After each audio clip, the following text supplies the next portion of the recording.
हम अपने दर्शकों का स्वागत करते हैं कुरुक्षेत्र विश्वविद्यालय द्वारा स्थापित मीडिया चौपाल में।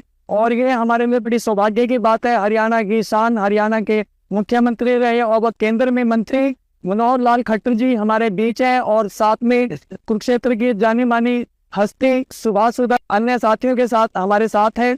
और सर के अति व्यस्त समय में हम नहीं चाहते कि बहुत विस्तार से हम चीजों को रखें, हम संक्षेप में चीजें रखना चाहेंगे। सर, सबसे पहले तो आपका स्वागत है मीडिया चौपाल में। बहुत बहुत धन्यवाद। और सर, सबसे पहला प्रश्न ये है कि गीता जयंती में आपकी सरकार ने जो इतना विस्तार पाया है, क्या आपने इसकी कल्पना की थी?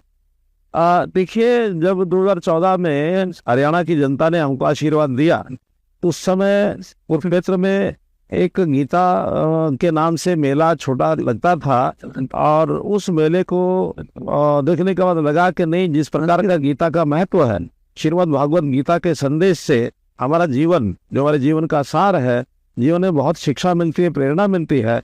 तो ये केवल एक छोटे मेले तक नहीं, बल्कि इसका स्वरूप बड़ा होना चाहिए। पहले प्रादेशिक स्तर का हुआ, फिर ये राष्ट्रीय स्तर का हुआ, और अंत में फिर इसको अंतर्राष्ट्रीय स्तर पर मनाए जाने का फैसला लिया गया, और जिसके अंदर विदेशों से बहुत से ऐसे राजनीतिक व्यक्ति भी आए, बहुत से ऐसे गीता प्रेमी भी यहाँ पहुंचे, जिन्होंने गीता के हर कदम को, हर बात को, गीता इस अंतर्राष्ट्रीय मेले को सराहा, और फिर निवेदन किया कि उनके देशों में गीता के कार्यक्रम होने चाहिए।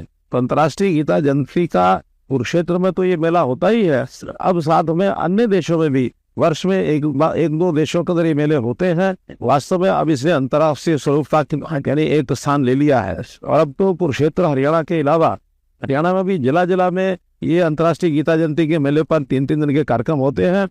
अन्य प्रदेशों की राजधानियों में भी ये कार्यक्रम होने लगे हैं। अभी कल हुई प्रधानमंत्री जी, उनके सामने 1 लाख ऐसे गीता प्रेमियों ने अपने श्लोक खर्च करके वहाँ बोले हैं, जो अपने आप में देश और दुनिया का एक बहुत ही अति महत्वपूर्ण कार्यक्रम हुआ है। तो गीता का संदेश आज के संघर्ष के जीवन में, यानी दुनिया के देश बहुत आपस में जो लड़ाई लड़ते हैं, जिनका एक असंतोष फैलता जा रहा है, वो भारत की तरफ देखते हैं कि भी किस प्रकार से हम शांति ला सकते हैं। तो गीता हमें न्याय की एक प्रक्रिया के ऊपर लेकर के आते हैं, शांति का पथ बताते हैं, कर्तव्य का पथ हमको बताते हैं, कर्म करने की प्रेरणा देते हैं, फल से दूर रहने की बात करते हैं। तो ऐसे गीता के संदेश से आम जनता, आम मानव बहुत ही लाभान्वित होता है। इसलिए इसके अंतर्राष्ट्रीय स्वरूप को लेकर के बहुत ही संतुष्टि है मुझे कि हम हरियाणा में ये सब कर पाएगी, जो अपेक्षाओं से परे हुआ।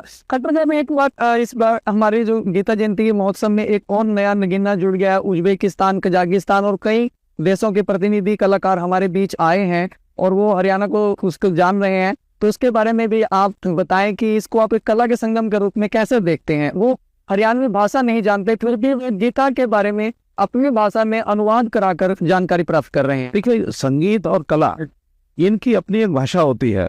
उसमें हमारी जो शाब्दिक लिपि की भाषा, इसको कोई समझे ना समझे, लेकिन संगीत की भाषा को, कला की भाषा को दुनिया के सब लोग एक प्रकार से मूक भाषाएं हैं, इनको संस्कृति के माध्यम से समझते हैं। चाहे वो अफ्रीकन कंट्री हो, चाहे वो एशियन कंट्रीज हो, चाहे दुनिया के अन्य देशों से लोग आते हैं, हमारे संगीत को, हमारी संस्कृति को, हमारे संस्कारों को और हमारी कलाओं को सब सराहते हैं। क्योंकि हमारे देश की कला संस्कृति ये बहुत अति प्राचीन है। तो अति प्राचीन होने के नाते से जो बहुत पुराने देश है, जो अपने यहाँ कला को संजो कर रखते हैं, वो सब आपस में एक दूसरे से मिलते हैं, तो सराहना भी होती है, और एक मन का आनंद भी आता है कि दुनिया इस कला के माध्यम से, सांस्कृतिक कार्यक्रमों के माध्यम से दुनिया को बहुत बड़ा लाभ होता है, मानसिक संतोष होता है। इसलिए बहुत बड़ा लाभ उनको भी हो रहा है, हमको भी हो रहा है। निश्चित रूप से मीडिया चौपाल भी लगाया गया है गीता जयंती पर, जहां हम सब अभी बैठे हैं, तो इस पर आपका क्या रिव्यू है?